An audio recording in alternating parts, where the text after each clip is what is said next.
Ajeng ngantemi Durna ndara Senjaki. Aku melu. Mang ijen kali sing kawogan. Kok Prabu kula nderek. Setyaki kowe iki ngopo? Kok anggere muni Durna kok senenge ra jamak-jamak? Wah, kula nderek. Ora sah. Kula nderek. Bagong niku ajeng Jyotosi Durna. Tangan kula wis gatel. Iki dudu perkaramu kowe rasa melu-melu. Wah, kula nderek. Setyaki ngeyel ora?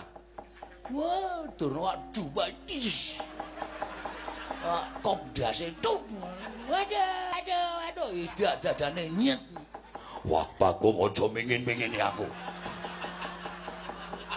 Bawahipun kula nderek. Ora usah. Ora sah. Bagong, ge metu kono. Ge metu. Iki cara pundi metu kok dibaksake? Wis ra metu. Wis kepengen nang kene. Lole, tis. Wis. Nyuwun pamit kula Prabu. Setyaki nek menyat saka papan kowe tak lereni dadi Senopati. Ora menyat saka papan. Parang sinuwun. Ya nolo gareng sing ati-ati.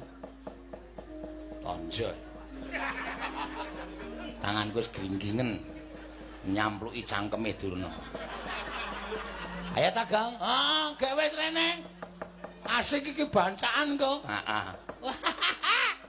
Asik tenan iki. Kok Prabu, Piye? kula nyuwun diparilah.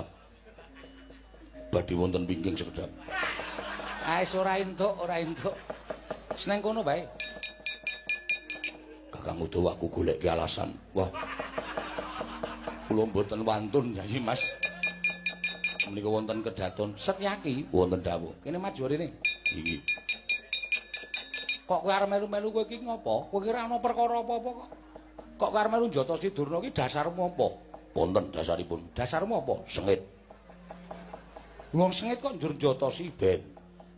Goleke dadan. Jyotosane. Aku mengko yang bakal niti priksa. Nek nganti aku weruh kowe melu-melu titenono. Mungsumu dudu Durna, ning kadangmu Ndarawati. Lho kok ngaten? Lho la iya. Wong iki dudu perkaramu kok. Iki perkarane Panakawan karo Prabu Mandura, karo Begawan Durna. Dadi wong Ndarawati ora duwe perkara apa-apa. Kowe iki wong Ndarawati. Nggih. Sago ora? Sago. Ora sak melu-melu. Rak. Kok kaya kagol atine. Agoe. Baru bersama. Kok gemermeng barang iki.